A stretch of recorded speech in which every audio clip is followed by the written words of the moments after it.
ঠিক সেই মহিলা যে বলেছে আমি সংবিধান মানি না, সে আদৌ আইনজীবী কিনা সেই নিয়ে সন্দেহ আছে। কি সংবিধান করেছে? সিকিউলার ডেমোক্রেসি কেন হবে? আমরা তো মানি না। ঠিক বলেছেন, সিকিউলার করে করে করে করে সিকিউলার করে করে কতক্ষণ সিকিউলার? যতক্ষণ হিন্দুরা হচ্ছে মেজরিটি।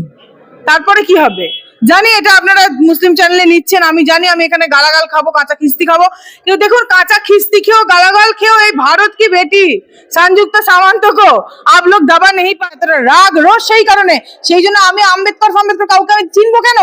আমি নিজেকেও চিনবো। দেখুন, তিনি সম্ভবত নিজেকে বিজেপি বলে উপস্থাপনা করার চেষ্টা করেন, কিন্তু বিজেপি তাকে নিজের কর্মী বা নেত্রী বলে মানে বলে আমার মনে হয় না। কোন রাজনৈতিক দল এরকম লোককে নিজের কর্মী বা নেত্রী বলে সম্মান দেবে বলে আমার বিশ্বাস নয়। কোন সুস্থ রাজনৈতিক দল, আমি ভারতীয় জনতা পার্টিকেও, যেহেতু সেটা একটি রেকগনাইজ পলিটিক্যাল পার্টি, তাকে একটি সুস্থ রাজনৈতিক দল বলে মনে করছি। এবং আমার মনে হয় না যে তারা এই মহিলাকে কোন রকম ভাবে কোনো স্বীকৃতি দিতে রাজি।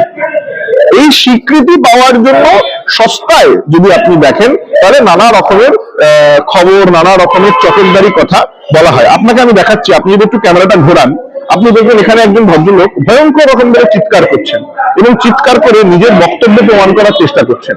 এই বক্তব্য, এই যেরকম লোকেরা আছেন যারা এই বক্তব্য প্রকাশ করার চেষ্টা করেন, এদের সাথে কিন্তু রাজনীতির কোনো সম্পর্ক নেই। আমি ক্যামেরা বন্ধুকে আরেকবার ওনাকে দেখাতে বলবো, আপনি যদি ওনাকে দেখেন আপনি বুঝবেন ইনি কিন্তু কোর্টে এসছেন 3:30টার সময়। ইনি আদালতে মামলা করেন না। ইনি এসছেন কেন? মমতা বন্দ্যোপাধ্যায়কে গালাগালি দিয়ে নিজের টিআরপি বাড়াতে।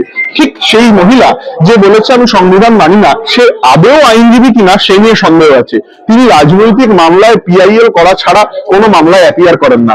আইনজীবী হওয়ার জন্য প্র্যাকটিস করা দরকার। আইনজীবী হওয়ার জন্য সকাল 10:30 থেকে সকাল 4:30 এসে মামলা করা দরকার। আপনি যদি আমায় সকাল 10:30টায় ফোন করেন, আমি আপনার ফোন ধরবো না। আমি 4:30টার আগে আপনার কাছে এসে কোনো বাইক দিতে পারবো না। কিন্তু এরা কিন্তু অ্যাভেলেবল, এরা আসেই 3:30টার সময় আপনাদের বাইক দেওয়ার জন্য। তাই এদের কথাকে প্রাধান্য দেবেন না, এবং আমি আপনাদের রিকোয়েস্ট করছি এদের দেখানো বন্ধ করুন। এরা অতীত দেশদ্রোহী।